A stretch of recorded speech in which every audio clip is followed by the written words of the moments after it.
I agree with Law and Order. I am 100%. Do you feel that if he's convicted, though, that wouldn't change your mind? He won't be convicted.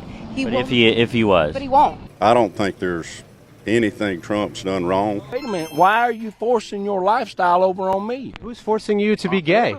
Joe Biden and his crew. Joe Biden's forcing you to be gay? No, not forcing me. Make sure you get that right. I ain't gay and ain't got nothing to do with it, okay? But the best proof that Trump is tilting, and tilting quickly, is to watch this tariff nightmare.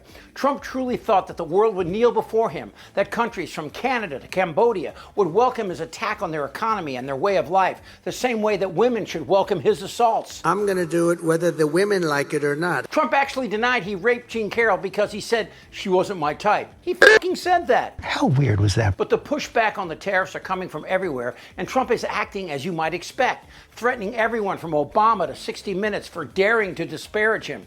Almost every week, 60 Minutes, which is being sued for billions of dollars for the fraud they committed in the 2024 presidential election with their interview of failed presidential candidate Kamala Harris, mentions the name Trump in a derogatory and defamatory way. But this weekend's broadcast tops them all. They did not one, but two major stories on Trump. One having to do with Ukraine, which I say is a war that never would have happened if the 2020 election had not been rigged. In other words, if I were president. All right, this is insane. Trump's inability to say he lost in 2020 and his insistence that everyone who works in the federal government say the same is indicative of the depths of his mental decline.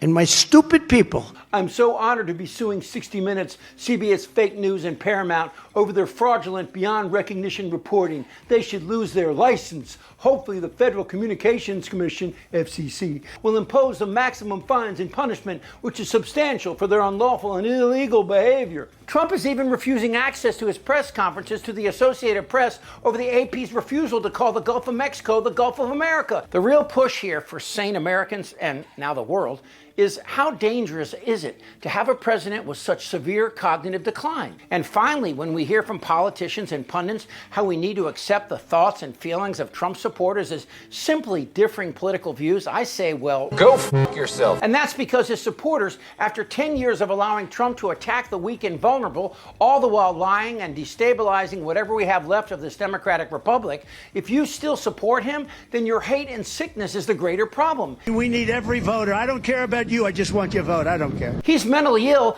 but you are facilitating it for your own benefit. But, and this is true justice, he will turn on you too. Because eventually, like the virus he is, he will infect something you care about. And then the vaccine, well, there is no more vaccine. Goddamn right. Terrorizing our communities Are your leaders incompetent, unqualified people compromising national security? Yes, yes, yes. Elon! They're eating the dogs. Who's benefiting?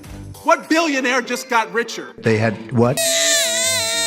Bloated and fat and disgusting. I like that. We're a nation that speaks English. Look, if something like this, that thing's goggling. I don't want to talk about this stuff. Am I wrong? Yes. Tick-tock. You're in a lot of trouble, Donnie. I think he's crazy. I'm Chip Franklin.